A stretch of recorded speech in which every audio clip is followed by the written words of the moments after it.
بسم اللہ الرحمن الرحیم۔ حدیث نبوی اور دور حاضر کے فتنے، سبق نمبر 53، حدیث نمبر 47۔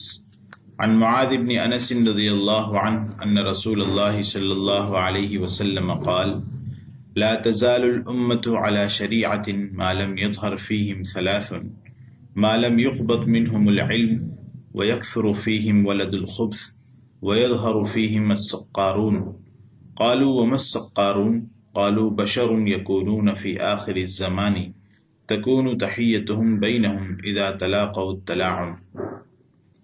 حضرت معاذ بن انس رضی اللہ عنہ رسول اللہ صلی اللہ علیہ وسلم کا ارشاد نقل کرتے ہیں کہ یہ امت شریعت پر قائم رہے گی جب تک کہ ان میں تین چیزیں ظاہر نہ ہو، جب تک کہ ان سے علم اور علماء کو نہ اٹھا لیا جائے، اور ان میں ناجائز اولاد کی کثرت نہ ہو جائے، اور لعنت کرنے والے لوگ پیدا نہ ہو جائیں۔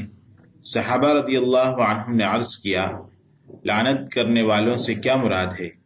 فرمایا، آخری زمانے میں ایسے لوگ ہوں گے جو ملاقات کے وقت سلام کے بجائے لعنت اور گالی گلوچ کا تبادلہ کیا کریں گے۔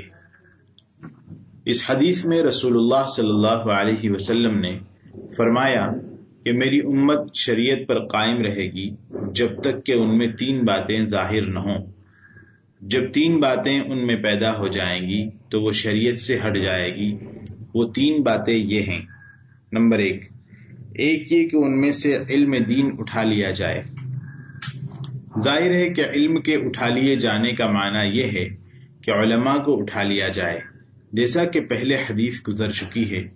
جب ان سے اس طرح علم اٹھا لیا جائے گا تو ظاہر ہے کہ شریعت کیا ہے، اس کے احکام کیا ہیں، اور حلال کیا ہے اور حرام کیا ہے، اس کا علم نہ ہو سکے گا، اور اس طرح وہ دین سے دور ہو کر ہلاکت اور تباہی میں پڑ جائے گی۔ آج امت کے کتنے افراد ہیں جو علم دین سے واقف اور اس پر عامل ہیں؟ شاید 2-4% بھی نہ ہوں گے، اور اس کی وجہ سے وہ گمراہی کی طرف روز بروز بڑھتے اور نت نئے فتنوں کا شکار ہوتے جا رہے ہیں۔ اعتقادات، عبادات، معاشرت، معاملات، اخلاقیات، سبھی شعبوں میں خرابیاں داخل ہو گئی ہیں۔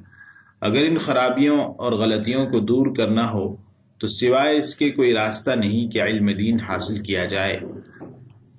افسوس کہ آج امت کا ایک بہت بڑا طبقہ علم دین سے بالکل کورا اور دور ہے، حتیٰ کہ علم دین کی ذلتی اور توہین بھی کرتا ہے۔ علماء اور طلباء علوم دین کو حقیر نگاہوں سے دیکھتا ہے۔ یہی وجہ ہے امت روز بروز گمراہی کی طرف بڑھتی جا رہی ہے۔ دوسرے یہ کہ ولد الحرام یعنی حرامی بچوں کی کثرت ہو جائے۔ اس سے زناکاری اور فحاشی کی کثرت اور خبائث اور گندگی کی بھرمار کی طرف اشارہ ہے۔ آج یہ بھی نظر آتا ہے کہ فحاشی، ننگاپن، بے حیائی اور بے شرمی، عورتوں میں بے پردگی، مردوں عورتوں کا میل جول وغیرہ برائیاں عام ہیں اور دن بدن بڑھ رہی ہیں، جس کے نتیجے میں حرام اولاد کی کثرت ہو رہی ہے۔ حتیٰ کہ یہ بھی ہو رہا ہے کہ حرام اولاد کو سڑکوں اور کوڑے دانوں میں پھینکا جا رہا ہے، اور رضامندی کے ساتھ زنا تو ہے ہی، اس کے ساتھ زنا بالجبر یعنی ریپ بھی کثرت کے ساتھ جاری ہے۔ تیسرے یہ کہ سقارون کی کثرت ہوگی۔ یہ لفظ سقارون اور سقارون صاد اور سین دونوں طرح سے آیا ہے، اور لغت میں بھی دونوں طرح لکھا ہے، اور دونوں کے معنی ایک ہیں، یعنی لعنت کرنے والے یا ان لوگوں پر لعنت کرنے والے جو لعنت کے مستحق نہیں ہیں۔ اور اصل میں یہ لفظ سقرون سے بنا ہے، اور سقر کے معنی ہے پتھر کی چٹان کو کلہاڑی سے مارنا، چونکہ لعنت کرنے والا اپنی زبان سے لوگوں کے دلوں کو مار کر زخمی کرتا ہے، اس لیے لعنت کرنے والے کو سقارون یا سقارون کہتے ہیں۔ اس حدیث میں اس کی تفسیر بھی حضور صلی اللہ علیہ وسلم نے خود ہی فرما دی ہے۔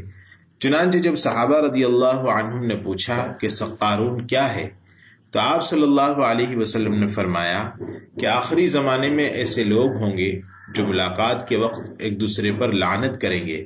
اس کا مطلب یہ ہے کہ ملاقات پر سلام کے بجائے اپنے حسد اور کینہ، بغض اور دشمنی کی وجہ سے ایک دوسرے پر لعنت، ملامت اور گالی گلوچ کریں گے۔